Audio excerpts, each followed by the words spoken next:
12월의 첫 거래일입니다. 12월에도 역시나 여러분들의 투자 고민 저희와 함께 하시죠. 아침엔 투자 허잼입니다. 네, 안녕하세요. 홍선입니다. 네. 12월입니다. 12월 첫 거래, 11월은 정말 힘들었는데 정말 힘들었어요. 하루 이틀은 아니지만 12월은 좀 나아지길 바라면서 시장 바라봤는데요. 네. 쉽지 않네요. 기술적 반등일까요? 희망의 시작일까요? 그래도 빨간불로 시작을 했는데 코스닥 왜 또 내려가고 있니? 2%대까지 양시장이 상승폭 키우다가 지금 네. 보합권까지 내려와 있고요. 코스닥은 음전하기도 했었어요. 지금 정말 뭐 왔다 갔다 하네요. 선혜 씨, 저희가 8월에 네. 첫방 기억나십니까? 네네. 8월에 진짜 세게 한 대 맞고 시작을 해서 9월엔 나아지겠지. 10월, 11월엔 괜찮아지겠지. 우리 전문가분들도 그랬다니까요. 연말 괜찮을 거예요. 근데 연말 왔어요, 이제. 이제 진짜 연말이죠.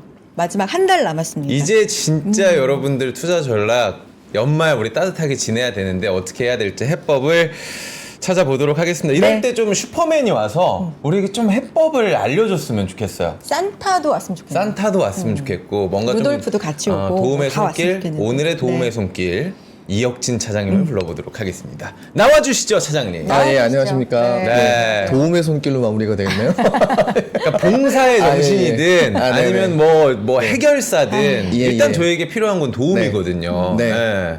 12월 오늘은 주간 전략 아닙니다. 월간 전략까지 전략. 봐주셔야 네, 돼요. 그렇습니다. 네. 아, 진짜 어려운 시장이 연출이 되고 있어요. 나오고 있는 지표 좋게 해석하기 좀 어려운 것 같고요. 뭐 자세히 뒤에 말씀을 드리겠습니다만 또한 심리 지표가 개선이 되지 못하고 있는 것이 또 우리가 가장 큰 좀 걱정거리입니다. 최근에 증시를 보면 사실 우리나라나 미국이나 뭐 여러 가지 뭐 AI에 대한 뭐 이제 담대한 여러 가지 얘기가 나오고 있습니다만 네. 사실 한 가지 관통하는 투자 논리는 관세 회피인 것 같아요. 그러니까 미국에서도 하드웨어보다 소프트웨어가 조금 더 강해지는 모습들을 보면 우리나라도 오늘 엔터만 오르고 있는 상황이 그렇죠. 아무래도 이 복잡한 정책 환경에서 좀 피하고 싶은 마음들이 상당히 큰 것 같고요. 그 중에서 조금 단대한 성장 스토리만 있으면 오버밸류가 충분히 받을 수 있는 이런 상황이 연출이 되고 있는 상황입니다. 결론적으로 오늘 증시가 좀 상승 출발했다고 또 빠지고 있어요. 네. 제가 뒤에 자세히 말씀드리겠습니다만 제가 참 화가 납니다. 저도요. 이 중에 하나가 바로 저는 금투세 이슈라고 생각을 아, 하고 그래요?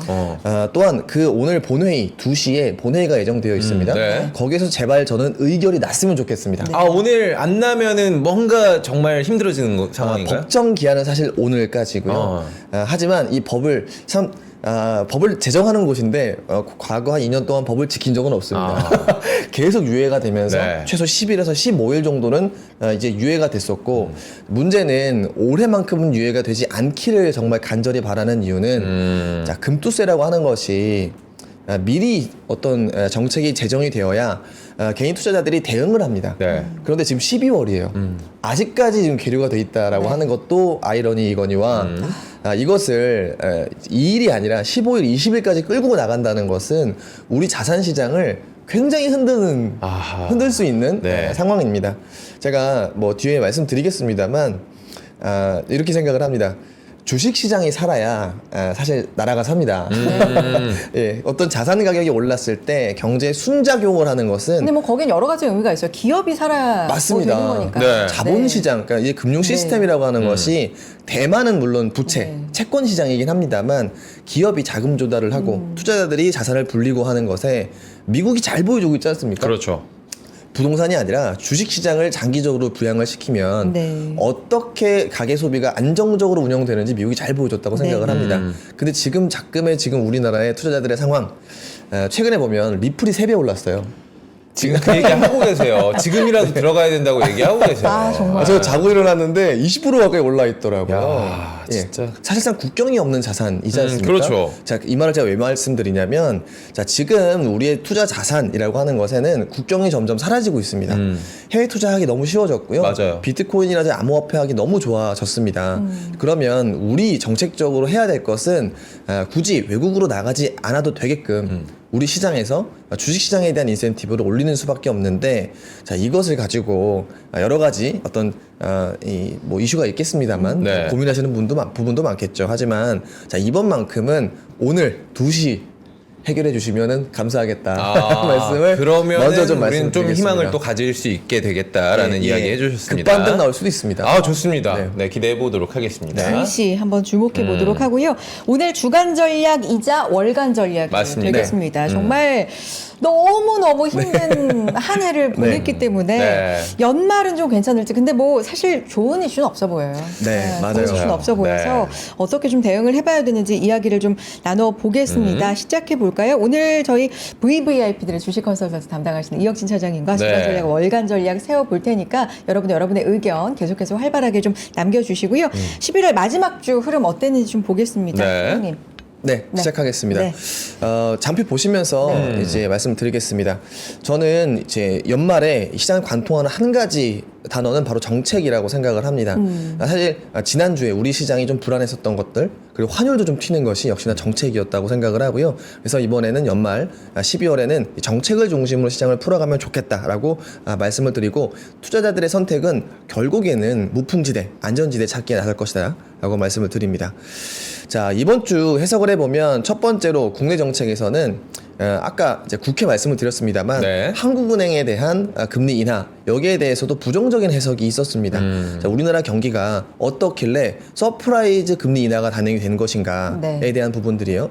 앞서 한국은행은 금통위 의사록에서 아주 여러 번 부동산이 해결되지 않으면 금리 인하를 안 하겠다라고 얘기도 많이 했었습니다. 자, 그런데 부동산이 딱히 해결된 게 아님에도 불구하고 2달 연속으로 금리 인하를 했고 네. 환율이 상승 반응을 했어요. 자, 여기에서 저는 몇 가지 해석을 해볼 수 있을 것 같아요. 자, 첫 번째로는 우리가 지금 부동산이 문제가 아니구나. 다른 리스크가 더 커지고 있구나라는 게 첫 번째고, 자, 두 번째는 시장의 불안이 조금 있을 수도 있겠다. 이유는 우리 지난주에 일본 같은 경우는 금리 인상을 서두르려고 하고 있습니다. 네. 자, 이렇게 되면 아무래도 원엔에 대한 상대적인 약세가 이루어진다라고 했을 때는 아무래도 우리 시장에서 수급이 조금 더 불안해질 수도 있겠다라는 생각을 했습니다. 자, 그리고 두 번째로 미국의 정책입니다. 자, 미국의 정책은 저는 트럼프 트레이드는 지나가고 네. 트럼프의 정책은 좀 선명해지고 있다라고 생각을 합니다. 말장난 같지만 실제 매크로적인 영향은 이제 피크아웃하고 있는 상황이고요. 트럼프의 정책 색깔은 좀 더 선명해지면서 관련주들의 영향은 확대되고 있습니다. 자, 실제 지금 보시면 이게 연회인데 트럼프 옆에 멜라니아가 아니라 머스크가 있습니다. 맞아요. 자, 이럴 정도로 우리가 조심해야 될 것이 앞으로 뭐 활용도 해야 되겠습니다만 이 도지라고 불리우는 이 두 분에 대한 정책도 반드시 우리가 유념하고 지나가야 되겠다라고 말씀을 드립니다. 자, 앞에서 말씀드렸습니다만 사실 매크로 지표 같은 경우에는 우리나라 환율을 빼면은 압력이 조금 완화되고 있습니다. 네. 달러 인덱스, 금리 같은 경우에는 예전보다는 조금 더 압력이 완화되고 있는 상황이기 때문에 우리가 우리 내부의 정책, 기업들의 모멘텀이 발휘가 된다면 충분히 올라갈 수도 있는 상황이라고 생각을 합니다. 네. 자, 이어서 한번 말씀을 드리겠습니다. 리뷰인데 간단하게 한번 제가 오늘 방송을 처음 보신 분들도 있을 테니까 네. 한 달 반 동안 주장했었던 몇 가지 꼭지들을 정리 한번 해보도록 하겠습니다. 첫 번째로 트럼프 트레이드는 과거 재임 기간을 살펴보면 딱 2달 동안 발작했었고 그 이후에 1년은 안정세를 보였다. 네. 자, 그렇기 때문에 제가 매크로적인 측면에서 트럼프 트레이드는 12월 초부터는 좀 잦아들 것이다라고 말씀을 드렸던 것이고 최근에 그런 신호가 보이고 있다라는 겁니다. 자, 실제 최근에 보면 금리와 달러 유가 이 3중고가 어느 정도는 이제 반락하고 있는 모습들이 보이고 있고요. 달러 같은 경우에는 여전히 오르고 있긴 합니다만 네. 자, 이것은 트럼프 탓이 아니라 우리의 금리 인하 탓이다라고 볼 수가 있을 것 같아요. 자, 무엇보다 최근에 오늘 같은 경우 조선주가 좀 빠집니다. 네. 이거의 좀 영향은 또 뭐냐면 에너지 패권에 대한 것들을 굉장히 트럼프가 신경을 많이 쓰고 있는 것 같아요. 또한 이 베센트라고 하는 재무장관 역시 에너지 패권, 이로 인해서 기대 인플레이션을 낮추려고 하는 노력도 많이 하고 있는 것 같습니다. 자, 결론적으로 유가를 상방보다는 끌어내리는 방향성을 최근에 보여주고 있죠. 자, 결론적으로 이 유가가 좀 낮아지면서 물가 우려는 적어지고, 다만 유가가 빠지면서 시클리컬 업종에 대한 부정적인 영향을 미치는 것이 최근에 좀 매크로 지표들의 어떤 힌트다라고 볼 수가 있을 것 같습니다. 자, 그러면 트럼프 트레이드 얘기 그만하고요. 네. 이제 본격적으로 트럼프의 정책 어떤 것들이 있을까, 우리가 반드시 체크해야 되고 넘어가야 될 것들은 무엇이 있을까, 전 두 가지를 말씀드립니다. 첫 번째는 도지, 즉 정부 효율성위원회인데요. 여기에 멤버는 사실 대표적인 멤버는 2명이죠. 네. 머스크와 라마스와미라고 하는 분입니다. 자, 이분들이 최근에 어떤 발언을 했는지를 보시면 향후 2년 동안의 정책 모멘텀을 예측해 볼 수 있겠습니다. 자, 첫 번째로 머스크인데 역시나 연방정부의 구조조정에 대해서 굉장히 가장 큰 관심사다라고 보여져요. 실제 최근의 이야기들을 생각해 보면 소비자 금융 보유국 해체, 그 다음에 해고 희망 공무원을 실제 공개했습니다. 명단까지 공개를 했어요. 네. 세 번째로는 재택근무 제도를 폐지해서 공무원을 감축하자. 결론적으로 지금 비대해진 공무원 조직을 줄이는 것에 굉장히 좀 관심이 많고 결론적으로 이러면 이렇게 되면 어떻게 될까요? 이 고용 지표들이 별로 좋지 않게 나오겠죠. 금리가 크게 올라갈 여지는 우리가 당초 트럼프가 됐을 때보다 오히려 낮아진 네. 상황입니다. 반대로 소비라든지 그리고 이제 대외 수입량이라든지 이런 쪽들은 또 반대로 안 좋아질 수 있기 때문에 우리나라 같은 기업, 국가들 피해를 볼 수 있겠다라는 겁니다. 더군다나 우리나라의 제조업 비중은 전 세계에서 제일 높은 급입니다. 중국, 한국, 일본 이런 국가들 되게 높아요. 자, 그렇기 때문에 제조업이 기반으로 수출을 하는 국가 입장에서는 외국인 입장에서 웨이팅을 줄여야 되는 어쩔 수 없는 상황이 지금의 상황이다라고 보여집니다. 자, 두 번째로는 머스크는 국방 예산 구조 조정을 굉장히 크게 얘기를 했습니다. 네. 자, 어느 정도로 얘기를 했냐면 국방 예산이 굉장히 방만한데 F-35와 같은 이 바보 같은 무기를 만드는데 너무 많은 돈 쓰고 있다. 멍청이라는 라는 거죠. 거예요. 네. 네. 자, 이게 왜 그러냐면 이제 몇 가지 이제 맥락이 있습니다. 네. 사실 따지고 보면요, 미국의 주력 전투기는 F-35라고 보기보다는 F-22라고 보는 것이 맞습니다. 이유는 무기의 가격 자체가 F-22가 훨씬 싸기 때문에 네. F-22가 좀 주력 전투기인 거죠. 자, 그래서 우리 예를 들면 뭐 F-35 말고도 B-2기라고 하는 이제 스텔스 전투기가 있습니다. 네. 그건 이제 조 단위를 넘어가기 때문에 주력 전투기로 되지 않죠. 자, 그럼에도 불구하고 이 F-35 로키드 마틴의 이런 이제 납품이 이제 들어가는 이런 연구 개발비가 너무 방만하게 운영이 되고 있다라는 것이고, 이 비판을 통해 하고 싶은 말이 바로 뒤에 있는 것 같습니다.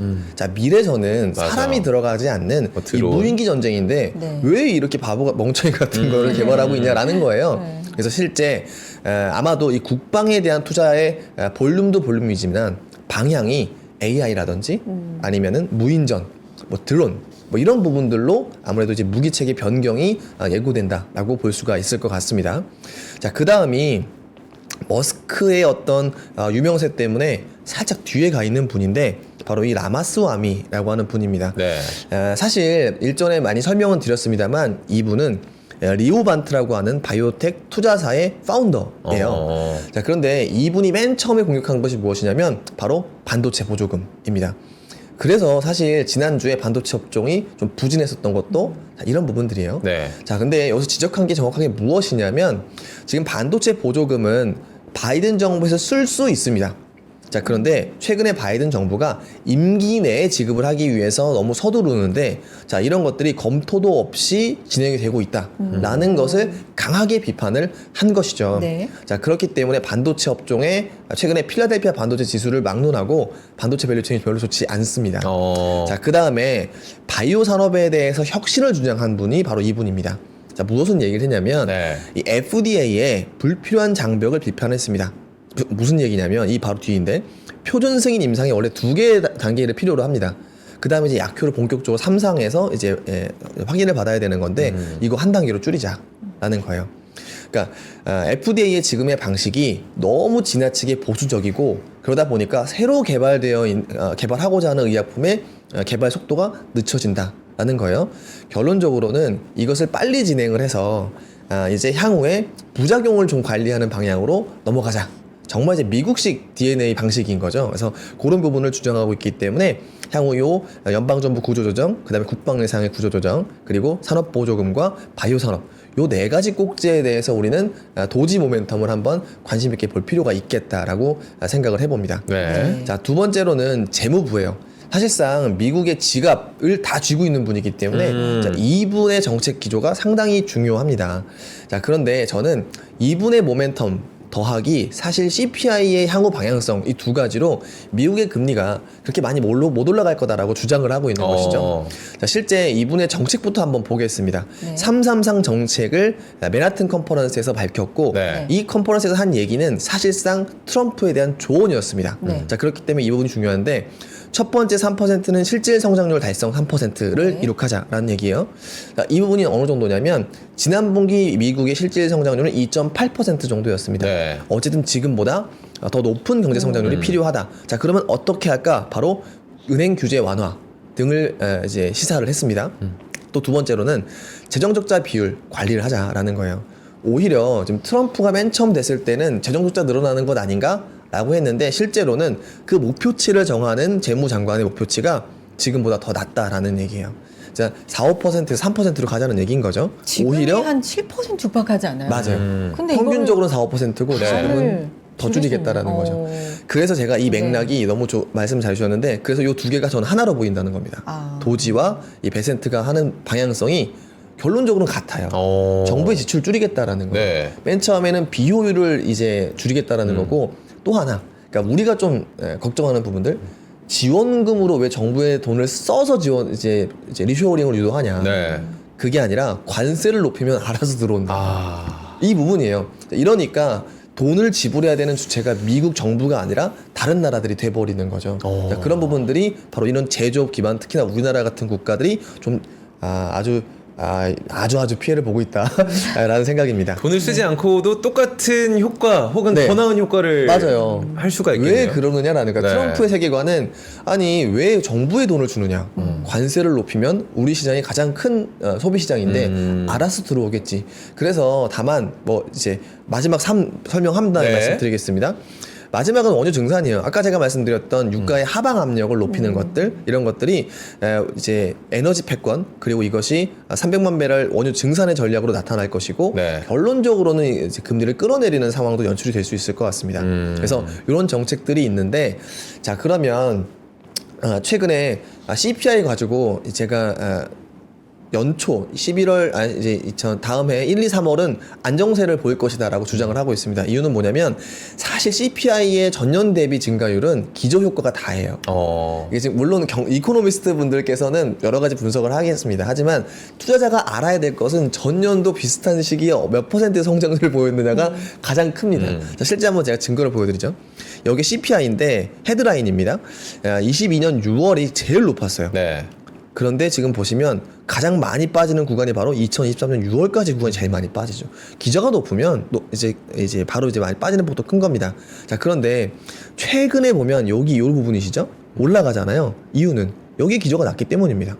자, 반대로 지금부터 우리가 12월 이후로는 조금 빠질 거라고 제가 생각을 하는 이유는 뭐냐면 3월까지가 다시 한번 올라가는 사이클이 한번 나왔었어요.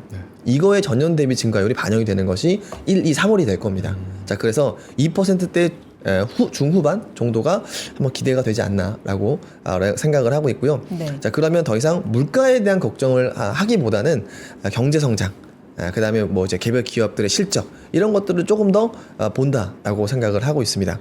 자, 여기에서 제가 또 하나 이제 관세 얘기를 안 할 수가 없는데, 네. 자, 트럼프의 관세는 지금 2017년도랑은 조금 다릅니다. 뭐냐면 이제는 항상 관세를 이제 무조건 높인다라고 하는 것이 아니라 항상 전제 조건에 주석이 달려 있어요. 예를 들면 멕시코의 관세를 얘기할 때 마약 얘기했죠. 그쵸. 예, 캐나다도 마찬가지입니다. 네. 이번에 브릭스 이제 관세 얘기할 때 뭐라고 했냐면 달러. 너네 달러 안 쓰려고 하지. 맞아요. 너네 그러면은 관세 맞아야 돼. 즉 미국의 패권 그리고 달러의 어떤 지위를 유지하기 위한 한 가지 방편으로 관세를 무기로 사용하는 것이지 과거처럼 그냥 덮어놓고 쓰지 않는다는 얘기죠. 이 이야기가 왜 중요하냐면 미국의 패권과 달러의 지위가 유지되는 조건이 만들어지면 그 관세는 실현되지 않을 수도 있습니다. 자, 그렇기 때문에 그런 부분들은 과거와 좀 달라서 이제 좀 같이 이제 버무려서 좀 볼 필요가 있겠다라고 생각을 합니다. 네. 자, 그 다음에 이제 우리나라입니다. 제가 정말 약간 기분이 언짢은데, 자, 지난주에 빠진 이유, 오늘 장초에 흔들리는 이유 중에 하나가 바로 저는 이 부분이라고 생각을 네. 합니다. 자, 올해 개인 투자자들 그리고 외국인 입장에서도 반드시 짚고 넘어가야 될 것들은 바로 이 금투세예요. 금투세가 미리 조기에 해결이 됐어야 됩니다. 이제 그래서 제가 11월 이전에 해결이 될 것 같다라고 말씀을 드렸는데, 자, 문제는 해결은 됐는데 네. 국회에서 지금 또 이제 계류가 되어 있는 상황이에요. 아하. 자, 바로 장을 흔들었었던 이제 금요일의 뉴스입니다.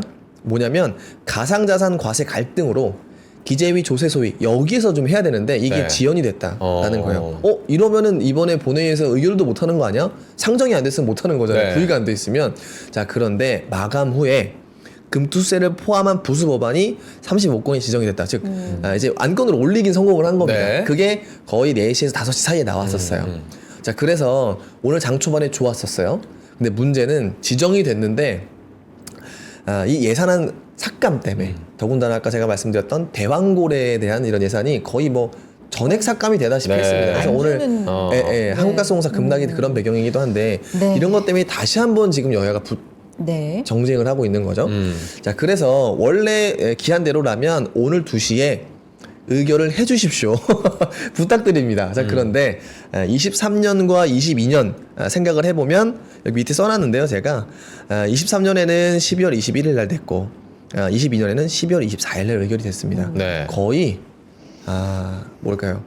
거의 연말 다 됐을 때까지도 이제 지연이 될 수 있었다라는 거예요. 그래서 이런 우려가 나오지 않게끔 우리 리플이 3배를 갔기 때문에 예, 우리 투자자들이 안심하고 국내 증시에 투자를 할 수 있게끔 조치를 좀 부탁드린다라는 것이고요. 조기에 해결이 되면 저는 당장 내일이라도 코스닥을 중심으로 급등이 나올 수 있겠다라고 생각을 하고 있습니다. 네. 자, 그리고 이제 한국은행인데 제가 사실 이것도 이 3프로TV를 통해서 말씀을 드린 바는 있습니다.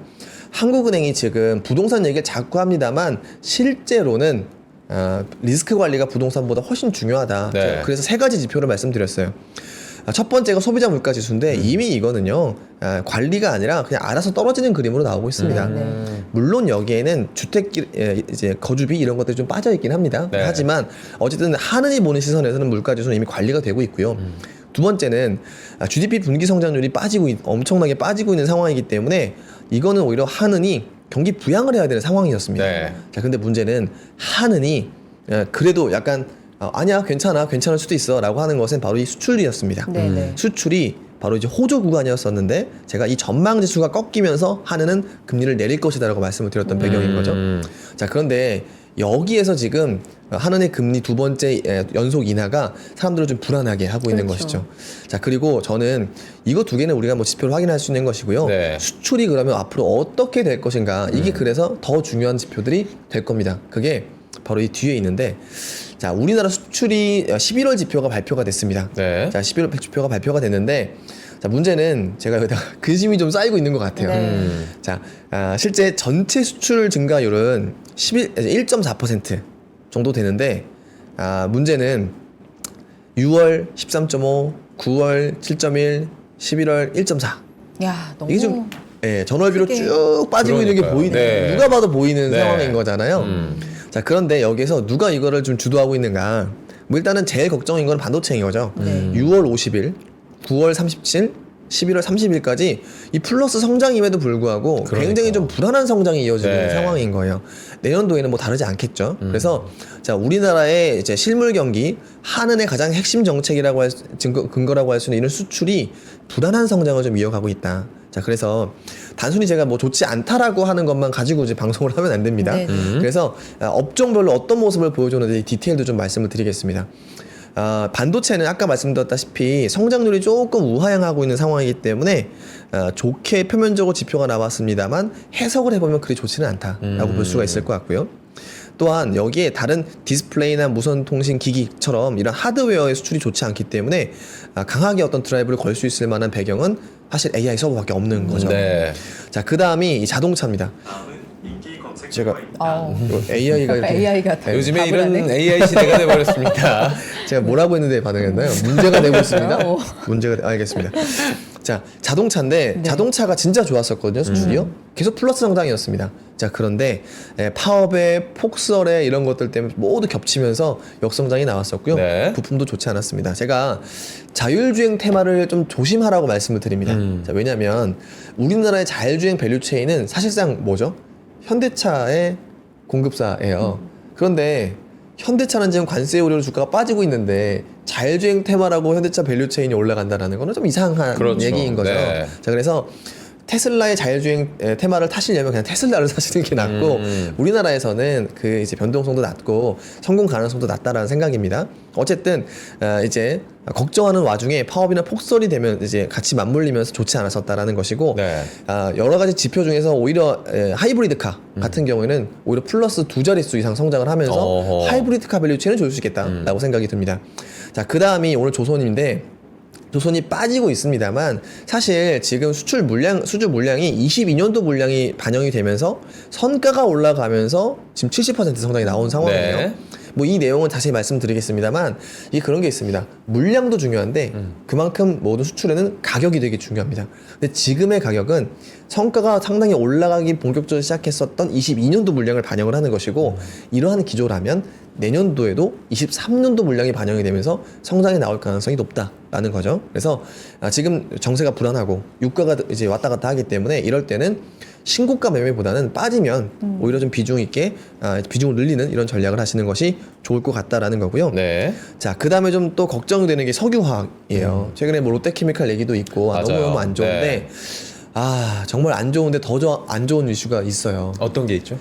중동에서 네. 석유화학 생산 비중을 엄청 늘릴 거다라고 공언을 했습니다. 왜냐하면 석유 이제 원유에 대한 수요가 떨어질 거니까 석유화학의 비중을 늘리겠다라는 거예요. 근데 이르게 문제가 뭐냐면 얘네들이라고 하면 죄송합니다만 이 친구들은 덮어놓고 생산을 하는 거죠. 네. 경기 여건을 생각을 안 하고 중국과 중동 지역에서 캐파를 늘리겠다라고 얘기를 했습니다. 자, 그러면 이제 전방의 수요를 보면서 알뜰살뜰 이제 꾸려왔었던 우리 석유화학 기업들은 더 어려워지는 아하. 거예요. 네. 자, 그래서 이 석유화학에 대한 수출이 별로 좋지 않은데 앞으로 전망도 그렇게 좀 좋게 보기는 어렵겠다. 석유화학 업종 전반으로 라는 생각이고요. 바이오 헬스케어에 보시면 수출액이 많이 늘었습니다. 네. 사실 여기 1위가 지금 최고치라고 말씀을 이제 드리는 거죠. 근데 여기에 CMO와 시밀러가 둘 다 기여를 많이 했었습니다. 그래서 저는 금리만 좀 떨어져 주면 이미 4.1%의 금리를 봤습니다만 네. 자, 그게 좀 유지만 된다고 하더라도 바이오 헬스케어 업종들의 아웃퍼폼이 저는 유망하다라고 생각을 하고 있고요. 마지막으로 한번 볼 것이 바로 2차 전지예요. 역성장 폭이 오히려 확대되고 있죠. 그래서 2차 전지도 사실 소재 업종들 기대를 많이 하시는 건 알겠습니다만 이제 지표로 확인되는 어떤 반전 트리거가 아직까지는 없는 상황이고 오히려 최근에 보면 노스볼스 파산을 네. 좀 긍정적으로 해석하시는 분들도 되게 많더라고요. 맞아요. 우리 저번에도 그 얘기 했었어요. 네, 근데 이게 같은 겁니다. 이게 배터리 기업이 파산할 정도로 수요가 좋지 않으면 국가에서는 2035년도에 예고했었던 100% 전기차 전환 비율을 바꿀 수도 있어요. 너무 좋지 않은데 덮어놓고 어떻게 만들려고 하겠습니까? 이 시점도 미국보다 우리나라보다도 유럽이 제일 빠르기 때문에 이거를 약간 후진하는 정책들도 최근에 얘기가 나오고 있는 상황이기 때문에 2차 전지에 대한 기대감은 너무 과도하게 가지면 안 되겠다라고 말씀을 드리고 있습니다. 네. 자, 마지막으로 점검해 볼 것이 뭐 증시예요. 네. 뭐 참 죄송한 말씀입니다만 언더퍼폼을 너무너무 많이 해서 거의 딥밸류까지 온 상황입니다. 그러니까 PBR 0.9배, 0.8배 이런 말씀을 드리는 것보다도 다른 증시랑 비교했을 때 보통 이제 워렌 버핏이 일드갭이라고 많이 표현을 합니다. 네. 그러니까 주식의 수익률과 기대 수익률과 채권의 수익률을 비교해서 이제 채권의 수익률이 더 크면 이제 마이너스 퍼센트가 나오고요. 주식의 기대 수익률이 크면 이제 플러스 퍼센트가 나오는 네. 건데 자, 우리나라의 지표가 지금 8을 넘어갔어요. 이게 8이라는 숫자가 왜 중요하냐면 워렌 버핏이 과거에 일본 증시 들어가기 한 시점이 네. 바로 이 8%대 아, 일드갭이 일본 시장에서 만들었을 때가 딱 진입 시점이었습니다.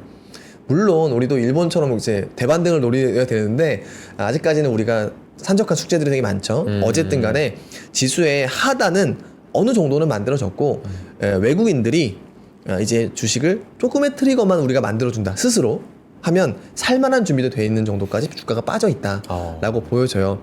그래서 참 이렇게 되면 미국이 매력이 없는 것처럼 나오는데 무조건 절대 비교는 할 수는 없는 거니까요. 네. 어쨌든 지금 인도는 상대적으로 좀 비싼 영역, 한국은 상대적으로 굉장히 싼 영역이다라고 하는 것이고 또 이제 보시면 순이익 성장률이 내년 정도 보면 물론 이 전망치가 계속 내려가고 있긴 합니다. 최근에 내려가고는 있습니다만 올해보다 내년이 조금은 더 낙관할 수 있는 부분들이 있긴 있습니다.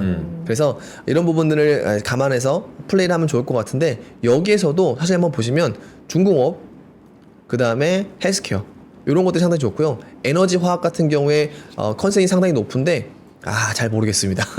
자, 이런 부분들을 기준으로 좀 판단을 하시면은 좋을 것 같다라는 거고요. 또한 최근에 건설이나 소비재 이런 쪽들이 올라오다 보니까 좀 기대감이 네. 또 높아지는데 한번 보시면 내년도 이익 성장에 대한 기대감은 거의 없다고 보시면 됩니다. 인플레이션 감안하면 이거 없는 겁니다.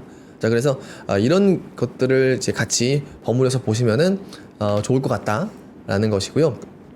그 다음에 이제 코스닥이요. 진짜 주가는 최악이거든요. 근데 제가 코스닥에서 제가 바닥 신호로 보는 것은 밸류에이션이 아닙니다. 코스닥은 밸류에이션 매력이 나온 적이 없기 때문에 네. 오히려 이 밑에 있는 차트가 거래 대금을 지수화한 겁니다.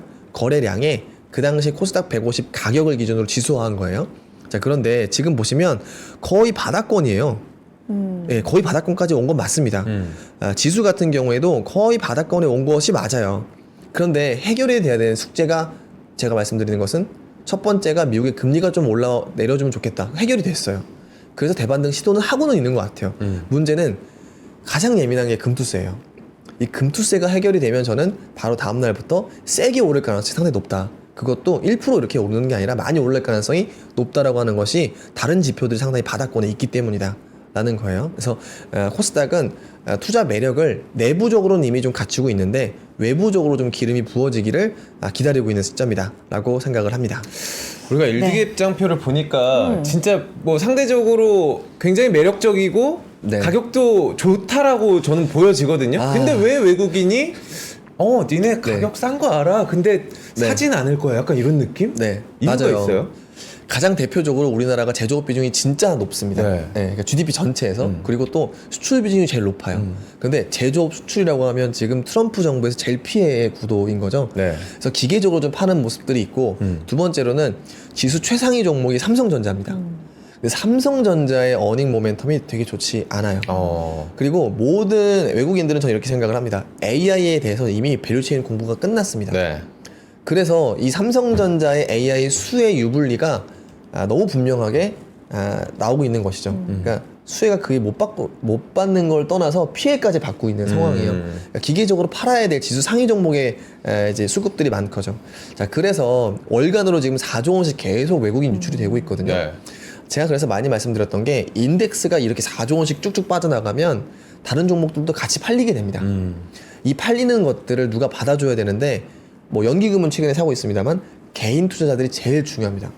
실제 2020년도부터 21년까지 주가 랠리, 22년까지 주가 올랐으니까요. 랠리는 외국인이 만든 것도 아니고 기관이 만든 것도 아니고 개인이 다 사서 올렸습니다.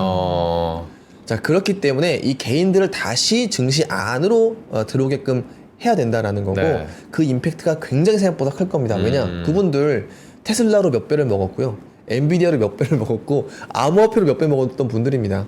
이분이 우리 증시에 돌아오게만 만들면 임팩트는 굉장히 클 수도 있습니다. 자, 그래서 그런 부분들을 좀 기다려야 되겠다라는 생각이고요. 언제까지 우리가 참 밸류에이션 얘기만 하면서 그러니까요. 보이지 않는 바닥을 짚고 있는지는 모르겠습니다만 어쨌든 지금 우리가 좀 싸야 될 이유는 분명히 있기 때문에 네. 지금 보시면 각 하우스의 전략도 최하단을 보면 2350 정도까지 내려놓고 있는 하우스들이 나오고 있어요. 연간 전망에서. 네. 그래서 상당히 보수적인 시선들이 있는데 저는 근데 다만 문제는 우리가 모르는 게 아니지 않습니까? 네. 문제를 알면 문제가 아니에요. 반대로 이 문제들이 해결이 되면 이제 비관 속에 항상 낙관이 꼽힌다고 제일 많이 오를 수도 있습니다. 왜냐, 우리 증시는 항상 연간 수익률을 보면 탑 아니면 꼴찌예요. 올해 꼴찌 찍었거든요. 네. 그래서 내년에 한번 기대를 저는 약간 낙관 편향이 있으니까요. 기대를 좀 걸어보도록 하겠습니다. 좋습니다. 지금 채팅창에서 정혜로우님의 말씀에 저도 좀 공감을 하는 게 네. 희망 회로를 돌리면 네. 이러다 갑자기 쑥 올라가면 또 따라잡을 수도 없겠지 하시는데 네, 그러니까 지금 워낙 오랫동안 네. 이렇게 하다 보니까 빠져나가자니 계속 절대적인 영역에서 싸다 네, 싸다 네. 계속 이렇게 하고 있으니까 맞아.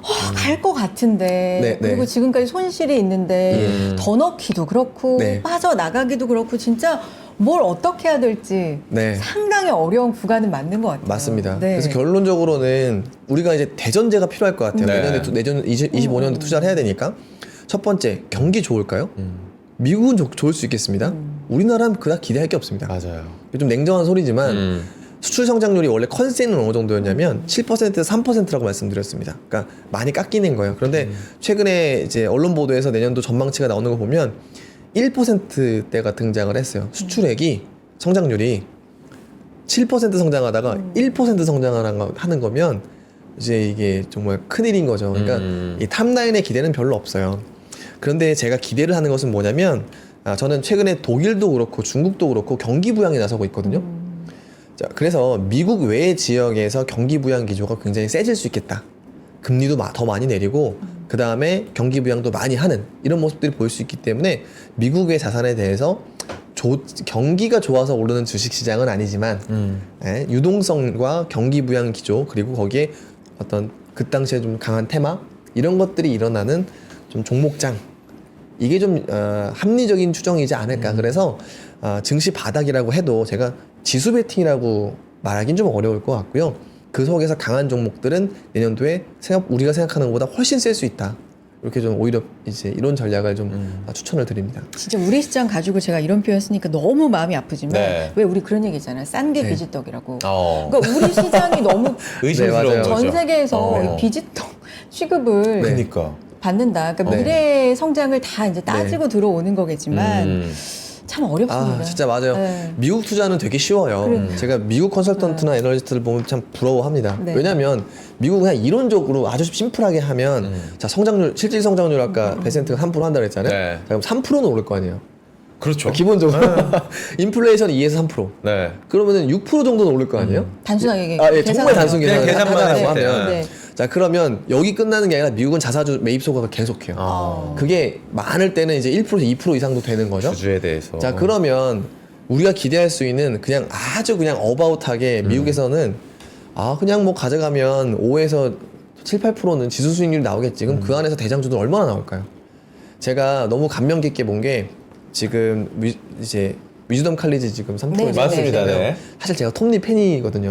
네. 근데 톱니 그 분이 얘기하는 거에 너무 감동을 했었어요. 그러니까 미국 시장은 이론적으로도 좋은데 주주 환원 때문에 알파 수익률까지 나오고 추가적으로 우리나라 지금 삼성전자 시총일이 안 바뀐 지 얼마나 오래됐습니까? 그렇죠. 그러니까 기여 이익이나 시총 비중이 너무 높아요, 반도체에. 아. 근데 미국은 지금 마이크로소프트, 엔비디아, 애플까지 세 개의 기업이 1위 쟁탈전을 하고 있어요. 계속 얼마나 바뀌고 있어요. 다이나믹합니까? 네네네네. 자, 우리나라도 자꾸 외부 매크로 얘기를 할 게 아니라 삼성전자 외에 새로운 먹거리를 발굴하고 시총이 삼성전자를 위협할 만큼의 시총 크는 기업이 필요하다라는 거죠. 그래서 이게 본질적으로 우리 증시의 좀 약점이에요. 네. 그러니까 한 업종에 대한 쏠림이 너무 크고 그리고 예측할 수 있는 기대 수익률이 근거가 미약하고 자, 그래서 적어도 좀 그래서 밸류업 종목도 꼭 보셨으면 좋겠습니다. 이 밸류업이라고 하는 것을 그냥 한 가지 테마로 보시지 말고 아까 제가 말씀드렸던 몇 가지 중에서 적어도 자사주 매입 소각을 주기적으로 하면 하나는 예상이 되는 거잖아요. 네. 네, 그렇기 때문에 밸류업 종목들도 25년에 메인 테마 중에 하나가 될 것이다라고 말씀을 드릴 수 있을 것 같습니다. 좋습니다. 차장님 잠깐 달러원 환율 좀 짚어주실 수 있어요? 오늘 1,402원도 지금 찍고 네. 1,401원 90전 뭐 이 정도 기록하고 네. 있는데 달러 인덱스가 105선으로 조금 안정이 됐는데 맞아요. 요건 왜 그런 거예요? 이게 참 네. 걱정이에요. 네. 자, 우리가 바로 이게 참 한은의 변수라고 네. 라고 생각을 하는데 한은의 함수라고 생각을 하는데 네. 우리 불과 한 두어 달 전까지는 이상 원화 강세였어요. 이상 강세. 그때 한은의 이야기는 뭐였냐면 부동산 때문에 금리를 내릴 수 없고 안 내릴 거다라고 했습니다. 그러니까 경기가 안 좋아도 환율은 되게 이상하게 세지는 상황이 바로 저희 처음 만났을 때 두 달 전 상황입니다. 맞아요. 자, 지금은 생각보다 경기가 좋지 않아서 컨센이 금리 동결이었는데 금리를 2번 연속 내려버린 상황인 거예요. 자, 그러면 달러 인덱스가 빠져도 원화의 가치가 조금 더 빠지는 상황인 거고 마침 여기에 일본의 물가 인상 이제 소비자 물가가 상승이 되면서 네. 지금 BOJ에서는 다시 금리 인상 얘기를 하고 있는 상황입니다. 그러니까요. 임박했다. 네. 오, 네. 이게 아마 이제 21개가 BOJ거든요. 거기서 금리 인상을 할지 안 할지는 뭐 모르겠습니다만 어쨌든 강한 코멘트가 나올 것 같아요. 네. 그렇게 되면 상대적으로 원화의 열세가 이번 달 내내 좀 유지가 될 것 같다. 라는 거예요. 근데 거기에는 아까 제가 사실 말씀드렸던 방금 이거는 약간 통화정책적인 측면이고 아까 앞에 말씀드렸었던 11월 우리 수출 지표가 좋게 해석할 여지가 너무 없어요. 그러면 실물과 통화정책이 모두 환율 약세를 야기할 만한 상황이 됐죠. 그래서 저는 이 1,400원 정도가 좀 걱정이 되긴 합니다. 1,400원까지 걱정을 안 해요. 네. 왜냐면 아까 제가 환율 장표에도 넣었습니다만 우리는 연평균 계속 50원씩 올라왔습니다. 네. 그러니까 그 사이 밴드면 괜찮아요.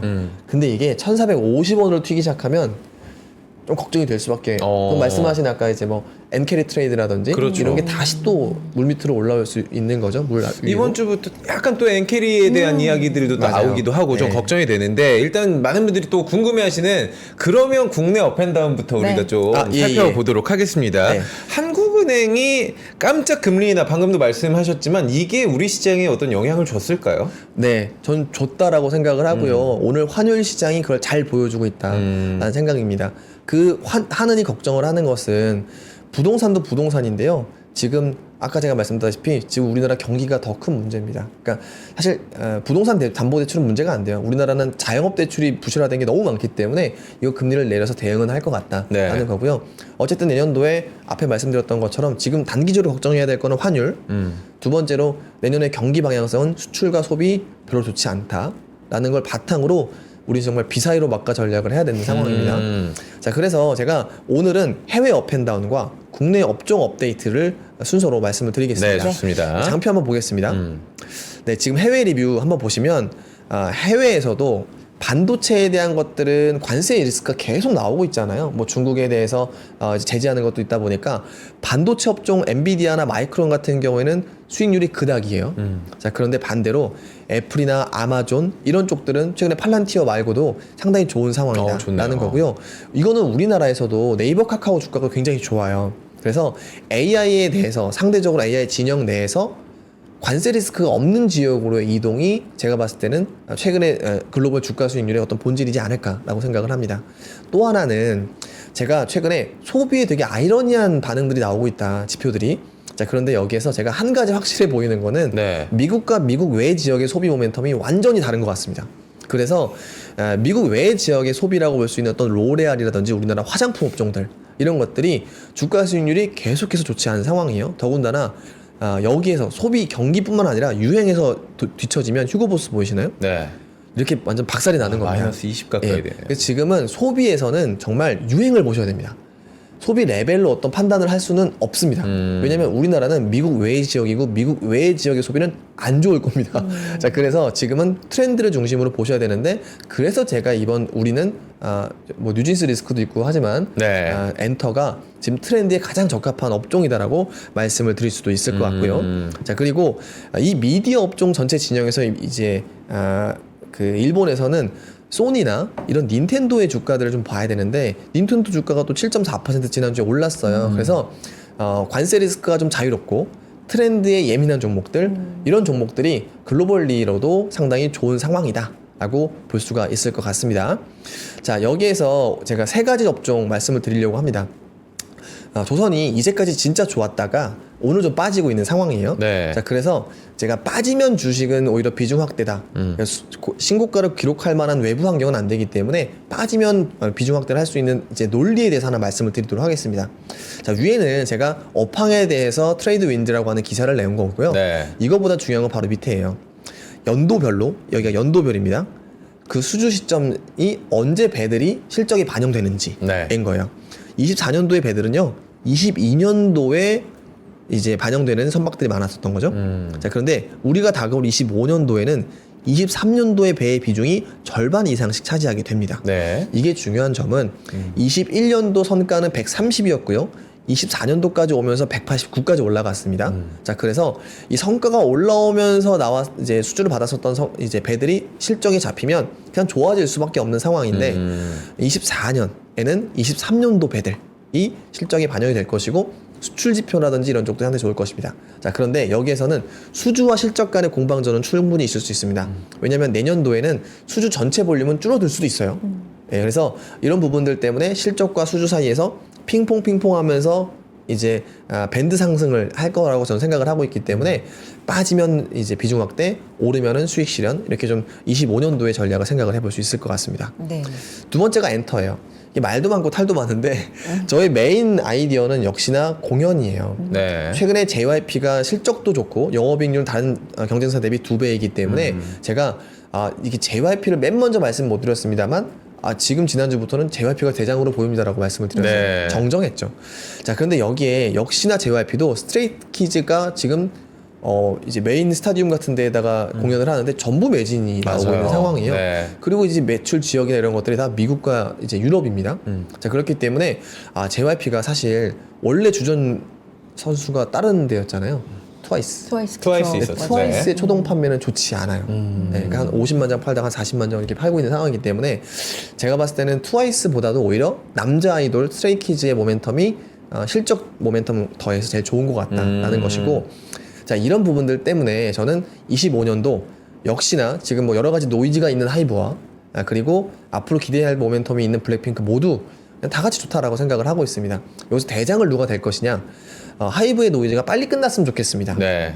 이게 지금 뭐 오늘 거의 신문 일면에 나오고 있는 상황이기도 하죠. 네. 그러니까 즉 싸우고 있는 양쪽에 나쁜 기사들이 하나씩 나오고 있어요. 네. 근데 저는 좀 제발 좋게 좀 해결하셨으면 좋겠다. 좋게. 완만한 뭐 제가 개인적인 여러 뉴진스 의미로. 팬입니다만 네. 뉴진스도 좀 좋게 화해했으면 좋겠습니다. 네, 저는 뉴진스가 다른 이름으로 나오면 섭섭할 것 같아요. 이름에 대해서도 그게 굉장히 후폭풍이 좀 있을 것 같은데. 네. 이게 뉴진스가 뉴진스니까 뉴진스지. 뭐 뉴진스나 이런 걸로 하면 안 되잖아요. 아우. 그렇죠. 그래서- 상상도 못하는 네. 상황이긴 하죠. 어떤 네. 식으로든 완만한 합의를 제가 아주 촉구를 하고 있습니다. 촉구를 드리고요. 근데 여기에 또 하나 굉장히 긍정적인 소식이 이제 최근에 들려오는 것 같아요. 네. 네. 이제 언론 보도로 나왔는데 중국에서 최근 2주간 K-팝이 이제 큰 이제 공공 장소에서 많이 들리기 시작했다. 그게 어떤 의미일까요? 그러니까 저는 이렇게 생각을 합니다. 중국이 지금 미국에 대항을 해야 되잖아요. 네. 근데 이 대항하는 것이 뭐 관세라든지 아니면 예전처럼 뭐 1대1로를 한다거나 이거 불가능합니다. 그러면 진짜 한 칼 또 맞을 거예요. 네. 그 아주 이제 온건한 반응, 인센티브를 늘려서 우리 중국에 좀 더 친하게 지내라고 하는 것이 이미 페널티를 더 할 게 없는 중국의 선택일 수밖에 없다는 생각을 합니다. 네. 우리한테 중국이 뭐 할 게 뭐 있어요? 한한령 지금 얼마나 8년째 될 거예요. 오래됐죠. 뭐 더 해보라고 하세요. 그러니까 지금 제가 봤을 때는 이제는 인센티브를 줄 때가 됐고 그 시작점이 아까 제가 예전에 자주 말씀드렸었던 이제 무비자 입국이라고 생각을 네. 합니다. 네. 그 다음이 줄 게 필요한데 딱히 줄 게 없어요. 제조업에서는 줄 게 없습니다. 그래서 엔터 이런 쪽들이 한한령에 대한 완화. 아하. 그래서는 게임 업종도 그런 테마가 붙을 가능성이 꽤 있어 보입니다. 네. 파노라든지 이런 쪽 모멘텀으로. 그래서 엔터와 게임이 관세로도 좀 자유롭고 건드릴 수도 정책적으로 건드리기도 애매하고 네. 그리고 중국의 인센티브는 또 나올 수 있고 이렇게 생각을 해서 엔터 업종은 저는 나쁜 뉴스 속에서도 계속해서 긍정적인 시각을 유지할 필요가 있겠다라고 생각을 합니다. 네. 자, 마지막으로 이제 제가 은행이에요. 은행이요. 네, 제가 밸류업은 단기 테마가 아니라고 말씀을 드립니다. 그래서 그 예로 예전에 그 이제 맥쿼리 인프라에 행동주의 펀드가 이제 설쳤었던 죄송합니다. 설쳤는 거 활동했었던 좋습니다. 네. 강하게 요구했었던 두 달 동안의 수익률보다 그 직후 1년의 수익률이 훨씬 높았다라고 말씀을 드립니다. 자, 그래서 이 밸류업에 대해서 주주 장기 환원 정책을 발표를 한 것이 최근에 은행인데 이것이 목표치가 PBR 100까지 한다라고 시사를 한 것들이 되게 많아요. 그러면 PBR 100까지 쭉 하겠다라는 거거든요. 예측 가능하게 됐다라는 거예요. 자, 그래서 저는 이 밸류업 테마를 내년, 내후년까지 쭉 보셨으면 좋겠다라는 건데 이게 지금 우리 밸류업 테마뿐 아니라 은행이 더 오를 만한 이유들이 많아요. 실제 지금 일본이나 미국에서는 은행 지수가 계속 오르고 있습니다. 그러니까요. 왜 그럴까? 저는 다른 것보다 이거라고 생각을 합니다. 이 보시는 것이 장단기 금리차예요. 장단기 금리차가 바닥을 찍고 올라오는 트렌드입니다. 네. 자, 그러면 은행 입장에서는 단기 금리 조달을 해서 장기 대출을 하는 이제 사업을 하지 않습니까? 예대 금리 마진이 올라갈 것 같아요. 올라갈 겁니다. 더군다나 우리 은행들은 지금 뭐 이게 현업분들은 아실 건데 얼마나 힘들었습니까? 2분기에. 3분기에도 힘들었을걸요? 왜? 정부에서 고정 대출 늘리라고 해서 역마진으로 막 파셨잖아요. 근데 그거 끝났잖아요. 그러니까 예대 마진이 올라갈 겁니다. 네. 제가 생각했을 때는. 그래서 그런 부분도 있고 또한 트럼프의 지금 은행 부분에서의 규제 완화가 가시화되고 있어요. 그러니까 이제 시사하고 있죠. 그러니까 첫 번째로 이제 금융부처에 대규모 인사 조치를 하겠다라고 트럼프가 얘기를 했고요. 또한 이 자본 규제 완화, 즉 이 자기 자본 비율을 19%에서 9%로 낮추는 것. 이 돈 다 어디로 갈까요? 주식시장에 투자를 하거나 채권을 사겠죠. 제가 그 채권 금리가 상대적으로 안정이 될 거다라고 하는 또 여러 가지 이유 중에 하나이기도 합니다. 결론적으로 전 세계 은행주, 더군다나 그 중에서 우리나라의 고유 모멘텀 밸류업이라고 하는 걸 갖고 있는 은행 업종들이 저는 이렇게 불안한 시장에서 상당히 대안이 될 수 있겠다라고 생각을 합니다.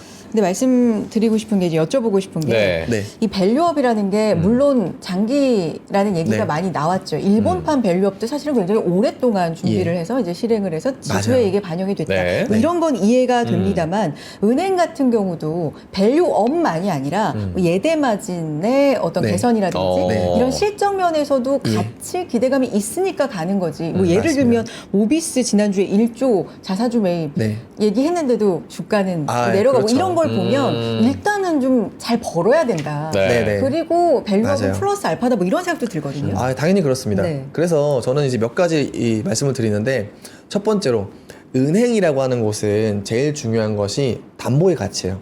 사실 담보 가치가 올라가면 대출은 늡니다. 이거 뭐 상식이에요. 근데 담보의 가치가 사실 부동산인데 네. 금리가 떨어졌잖아요. 최근에 기준금리를 내렸습니다. 그렇죠. 그러면 사실 부동산은 하방 압력이라기보다는 중립 이상일 가능성이 있다라는 거죠. 담보 가치가. 네. 그럼 거래만 늘면 대출은 계속 늘어나는 겁니다. 이건 뭐 대전제고요. 두 번째가 너무 앵커님께서 말씀 잘해주셨는데 예대 마진이에요. 근데 그 예대 마진이 3분기가 전 바닥일 것 같습니다. 왜냐하면 실제 이 저가의 대출을 많이 냈기 때문이에요. 근데 그게 이미 예대 마진이 좀 오르고 있다는 것이 이제 어제 같은 경우에 뉴스가 나오기 시작을 했어요. 근데 저는 이게 조금 기조적이라고 보입니다. 네, 장기금리가 단기금리 대비 오를 것이기 때문에 이게 우리나라는 더 심할걸요. 네. 왜냐면 지금 외국인 그 단기금리는 사실 우리 기준금리 영향을 받잖아요. 네. 그리고 이제 장기금리는 성장률이겠죠. 네네. 근데 지금은 성장률이 이렇게 떨어지는 거는 이미 기정사실화로 돼서 이미 주가 이제 그 금리 빠져 있고 네. 생각보다 단기 이제 기준금리가 빨리 내려가고 있는 상황이에요. 네. 그럼 장단기 금리가 또 확대가 될 수 있겠다라고 생각하고요. 또한 이제 주주 환원을 하는 일회성은 의미가 없습니다.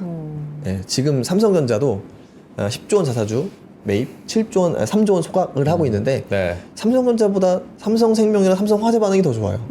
왜 그러냐면 이게 말씀하신 대로 본래 업황이 되게 중요하고 안정성이 중요하죠. 본래 네. 업황의 안정성. 네. 그리고 이게 지속 가능한지가 또 더 중요합니다. 근데 은행의 그 중에서 한 가지 해결한 것은 지속 가능성이에요. 지금 PBR 0.49배 정도의 하나금융지주가 PBR 1배가 될 때까지 하겠다라고 했습니다. 그런 것은 상당히 좀 이제 지속성에 대한 미션을 하나 해결한 것이고 또 하나는 KB금융 같은 경우에는 이제 그 자기자본 비율 보통주 자기자본 비율을 13% 이상을 하는 걸 넘어서 거기에 초과 달성분을 또 하겠다라고 네. 했어요.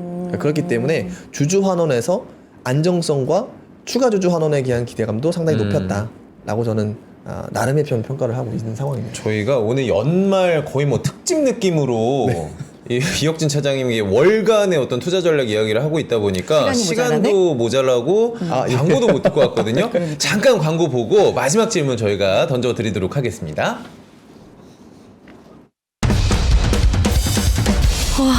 멋있다. 부러운가?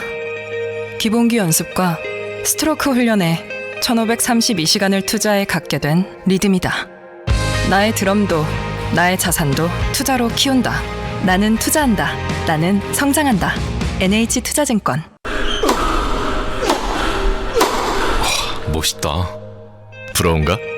14만 1211번의 스윙과 68개월 27일의 투자로 만들어진 자세다. 나의 테니스도 나의 자산도 투자로 키운다. 나는 투자한다. 나는 성장한다. NH투자증권. 여기 사실 부지런히 간다고 갔는데 네. 자료를 다 못 봐서 차장님께 너무 준비해 주신 자료를 못 아유, 한 봐서 시간 공부하다 죄송하다는, 끝나는 것 같아가지고 진짜. 말씀을 네. 드리면서 그 남은 자료 중에서 이것만큼은 내가 말하고 네. 가야겠다. 중요한 자료 하나 보여주시면요. 마무리 좀 해볼까요? 예, 네. 예. 캘린더 네. 한 장표 남았으니까요. 네. 이거 그냥 좋아요. 짧게 말씀을 좀 네. 드리도록 하겠습니다. 제가 전 세계적으로 주식시장에서 가장 큰 전략은 정책 회피. 그러니까 관세에서 좀 자유로운 영역을 공략을 해야 된다라고 말씀을 드렸고 그 중에 이제 몇 가지로 엔터나 은행 뭐 이렇게 말씀을 드렸고 플랫폼 주가들 게임 주까지 한번 보자라고 말씀을 드렸어요. 자 그런데 여기에서 지금 이제 10월 온라인 쇼핑 동향이 아마 오늘 좀 발표가 될 건데 네. 자 여기에서 아마 이제 지속 가능한 상승이 나올 수 있는지 왜냐면 블랙 프라이데이에서 한 플러스 10% 전년 대비 성장이 나왔는데 우리나라도 온라인 쇼핑이 그 정도 수준만 나온다고 하더라도 네이버 카카오는 상당 기간 좀 대안으로 작용할 가능성이 높다라는 것이고 그리고 엔터 트와이스 앨범 정식 판매가 6월 우리라고 하는데 블랙핑크 솔로 앨범이 6월 네. 이기 때문에 이 임팩트가 또 되게 중요하다라고 저는 생각을 하고 있습니다. 그리고 마지막으로 제가 전략으로 말씀드리는 것은 금투세가 당분간 되게 중요한 이벤트가 될 것이고 네. 그게 해결이 되면 바이오 종목이 저는 강한 퍼포먼스를 내지 않을까라고 생각을 하고 있습니다. 이유는 코스닥 종목들의 민감도가 큰데 지금 2차 전지 밸류 체인의 투심이라든지 실적 모멘텀이 수출도 보셨지 않습니까? 너무 좋지 않아서 그걸 빼면 남아있는 건 제가 지금 강조드렸었던 엔터 코스닥 시총 상위를 말씀드리는 겁니다. 네. 그다음 바이오 이 두 개가 답니다. 그래서 금투세가 해결이 되면 이 두 가지 업종에 집중 공략하시면 좋을 것 같다라는 생각입니다. 오늘 2시 말씀하신 것처럼 좀 네. 볼 필요가 있을 것 같네요. 맞습니다. 네. 오늘 여기까지 할까요? 아쉽다 보내드리기. 진짜 아쉽다. 네. 아쉬워서 좀 뜸을 들이지만 어쨌든 이혁진 차장님 오늘 여기까지 하겠습니다. 다음 주 뵙죠. 고맙습니다. 감사합니다. 예, 감사합니다.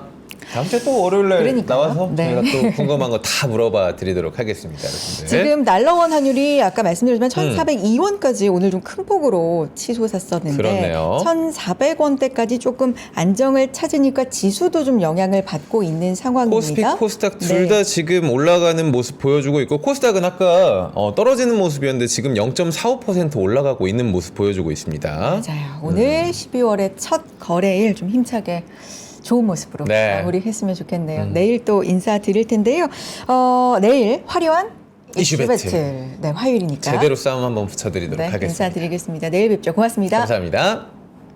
삶의 격을 높이는 9가지 지혜를 함께 나눕니다. 위즈덤 칼리지 시즌 2 영상 아래 링크를 클릭하시면 자세한 내용을 확인하실 수 있습니다.